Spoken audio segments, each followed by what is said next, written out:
We are actually live and recording. Don't say anything embarrassing. No promises, Joey. I'm sorry. Misty, are you ready to destroy some myths about cats? Are you ready to take Heck a yes. myth about cats and just take a hammer to it and just smash it into 1,000 pieces? Yes. There's a lot of information about cats out there that we've just kind of accepted as being true when it's not. Yeah, a lot of misinformation, and maybe it was our best understanding at the time, but now we've come to understand better. Or maybe it was just crap to begin with. Yeah, or maybe it's just more crap than the litter box to start with. Either way, I'm excited to destroy a few things in a controlled, Definitely. not actually destroying any physical property or anything. Destroying misinformation. What should be our first myth that we take it and put it in a teeny tiny little box and then light it on fire? Ooh, that sounds very exciting. Let's talk about food with cats and all of the ideas people have about feeding cats that are just wrong. I don't know if you've noticed this, and I don't know how to say this in a way that doesn't sound extremely judgmental. I don't mean it as a, like, you're a bad person or weird or anything like that. It's just that there's a lot of people who, they do some very odd things with feeding their cats where I wonder how they got that idea where they'll be like, I'm feeding my cat 1/8 of a tablespoon of wet food once a day, every day that begins with the letter T.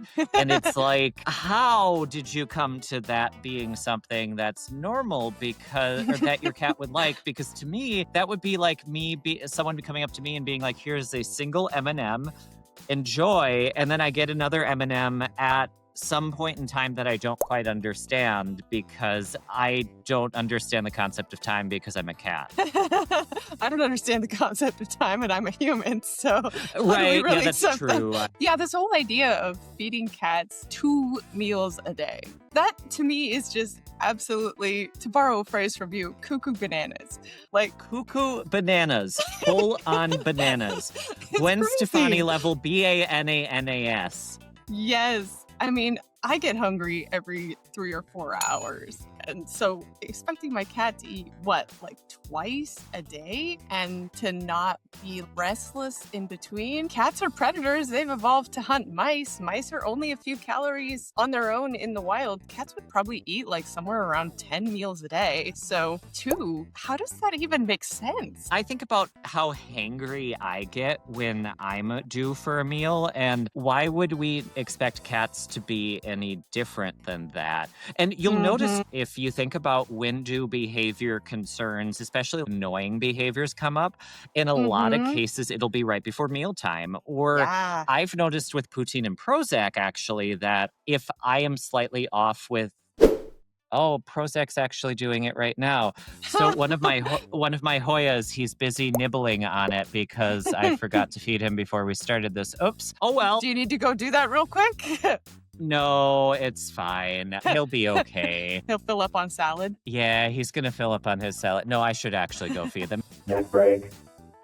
I have returned now that I've fed my cats because, as anyone who watches my channel knows, all of my videos are a little bit chaotic because of who I am as a person, and usually Poutine is wandering across things and interrupting things. Hello, Poutine. So, welcome, for those of you that are new around here. I mean, it's such a perfect example, right? It doesn't make sense to feed cats only twice a day just because that's convenient for our schedule, because that doesn't work with their metabolism. Their stomach's about the size of a ping pong ball, so they should be eating small meals frequently throughout the day. I think it was our colleague and friend Michael Delgado published a paper a few years ago. Hi, Michael. About how, given a choice, would eat, somewhere between, I think it was like 8 to 16 meals in a day. And since most people can't facilitate that with their schedule, they do that by offering food puzzles or having automatic feeders that go off overnight so the cat's not waking you up at 4 o'clock in the morning. And also... Poutine, did you hear that? And feeding them in separate locations, because that ties into what you were talking about. So tell us about that, Joey. Why is it not a good idea to have your cats share food out of the same dish or eat right next to each other? Yep. So it's actually similar to why it's a good idea to feed your cats multiple smaller meals rather than two larger ones. And it has to do with behavior concerns that may come up because it may look kind of cute that the cats are like, oh, we're sharing a snack together, but they're actually probably competing over the food, or they will be trying to get all of the snacks for themselves because they're like, oh, if I don't eat all of these snacks, this other cat's gonna eat it and then I'm gonna die because I'm gonna starve. Cats don't naturally share meals. Generally, we're not seeing cats that are hunting together. That's just not happening. It actually is incredibly stressful for cats to have another cat eating nearby, even during an introduction, which is something that we are trying to smush that myth too. It's not actually helpful for the introduction process. So with Poutine and Prozac, I have one of them that's behind a couch and he gets fed there, and the other one gets fed out way on the other side of the room, and they can't see each other at all. I don't feed them next to each other. That's a great way to end up with territoriality and territorial behavior. It can cause the cats a lot of stress. I hear people sometimes be like, oh, my cats are social eaters. Like, they're fine eating next to each other. And I'm like, let's take a closer look at their body language. You'll probably notice that one of them is kind of crouched back and glancing around nervously and eating as fast as they can. And another one is maybe like browsing from their plate to the next plate and trying to eat all the leftovers. And it doesn't create good relationships between our cats. And we think that we're going to use this to introduce a new cat into the home that doesn't have a relationship. And you're combining the stress about resources and survival and needing to eat their meals with the stress of having a newcomer invading their territory or being the newcomer in an unfamiliar environment. It's not a good way to set up a foundation for a friendship. I can see where the idea comes from because humans often are social eaters. We gather around food and sometimes bond around food, but not always. We can all probably think of a situation where we were pretty stressed, and if we tried to combine eating a meal or having a potluck with a new person that we were being introduced to, and we were expected to be roommates with them within a short amount of time, and they thought that us sharing a meal was going to suddenly make us friends, I think it would only make things worse. Just because your estranged mother, whoever it is that you never liked, or that coworker that's always making, racist comments or whatever, that you're just like, please go away. Just because you're eating a piece of chocolate cake or a pizza near them doesn't mean suddenly you want to be their friend. And cats are going to be the same way. Plus, on top of that, it would be like if you had an annoying younger sibling that was constantly stealing your French fries off of your plate. Oh my God, so annoying. Trying to steal bites of your food, and it wasn't something that you enjoyed. You were like, dude, I'm hungry. Leave my food alone. You're not going to have a good time with that. Definitely not. That's not going to make a good first impression. No. Plus, how do the cats learn what they're supposed to do around each other if they're just sitting there eating? To get nerdy about it, what the claim is that it's counter conditioning. So we're trying to condition and change an emotional response from the cat to the other cat, where we're trying to build up a positive association, which that by itself, trying to work on counter conditioning, is a good thing. That's not bad.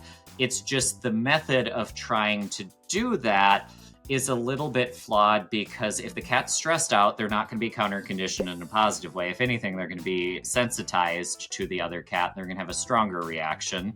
Plus, food can raise arousal in cats where they can get really excited, and that's not going to help them be calm around each other. They're not learning what they can do with each other. You're also just going against the nature of cats, where they don't like eating near other cats. And then honestly, probably the biggest issue is that if the cat is really stressed out when they are eating near the other cat, even with the food, they're not building a positive association. That's not a positive experience. I see it a lot where people will be like, oh, but my cats can eat treats near each other, but they're not able to be totally calm with each other once the treats disappear. And it's like, yeah, it's because they like the snacks, they don't like each other, and you're not helping them learn. I get that back in the day, it used to be the thing that was suggested. Actually, when I first got started doing it, it was the thing that was suggested. I suggested to people that they feed their cats near each other. I'm sorry to everyone who I did that for. I now realize I was wrong. But we didn't really start talking about this maybe being not the best way to do this until recently. I've noticed as I've gotten more experience, the feeding the cats near each other thing doesn't really seem to do that much as far as actually building a positive association, or that's where people get stuck, is at that part. They can't get past it. We're changing our tune, and we're trying to find other ways that we can fix the problem. But feeding cats near each other on opposite sides of a closed door or anything along those lines, there's more effective methods. And I also want to acknowledge that I get that a lot of people will be like, oh, well, it worked for my cats. I'm genuinely happy for you. I'm glad it worked out. That still does not mean that it's the advice that we recommend for most people. Exactly, yeah. And even something as simple as like having two cats share a churu. I've seen videos where, two cats are licking from the churu tube at the same time. And like you said, sometimes it works. Great. But other times they can only be around each other until the churu runs out. And at that point, they don't have the skills to interact. They don't know what to do, like you said. And we're just putting them in a situation where we're putting them unnaturally close to each other. So what we might be doing is giving them a negative association, which is not going to help them to be friends in the long run. And also think about it too, again, getting back to being nerdy a little bit here. If part of what we're trying to do is work on desensitizing them to each other, in order for desensitization to work, they can't become anxious. Part of desensitization is that you're not having the cat experience whatever the stimulus we're trying to desensitize the cat to, in this case, the other cat, at a level that's going to cause them distress and that they're going to have a really strong reaction to. And you have to keep them below that threshold of becoming anxious and then gradually increase it. And if they're going over a threshold, you're potentially sensitizing them and actually making them have a stronger reaction to each other. Yeah. Desensitization is one of those things that you really can't go too slow. And I think it's a good idea to have guidance from a professional, because our nature as humans is to be impatient and to jump to the next step before the cats are actually ready. And we're like, oh yeah, this is fine because I feel comfortable with the thing at this distance. But that doesn't mean that that's a distance that's okay with the cat. So we really need to be attentive to their body language and see what the effect of what we're doing is. And that's part of the reason that it's hard for us to give out generic advice about, especially cat introductions. On a lot of my videos about introductions, I'll get people who are like, hey, what should I do in this situation? And sometimes they'll type out really long comments about, here's like all of it. And I'm going to be honest, I have yet to have anyone who actually gives me all of the information that I need in order to be like, okay, I feel comfortable having enough information from you to be able to actually say, here is what you should do, that it has a reasonable chance of it working out, because these situations get complicated. And I could tell you some things that you could try, but it may be wrong because I don't know the full situation. I don't expect people to know all of the information that we would need, for example. And it's hard because I genuinely just can't tell you what to do in like a really quick, compact way, because I have to know so many things. Hello, Poutine. Hi, buddy. Hello, Poutine. Thank you, Poutine. Thank you, Poutine. This is very helpful.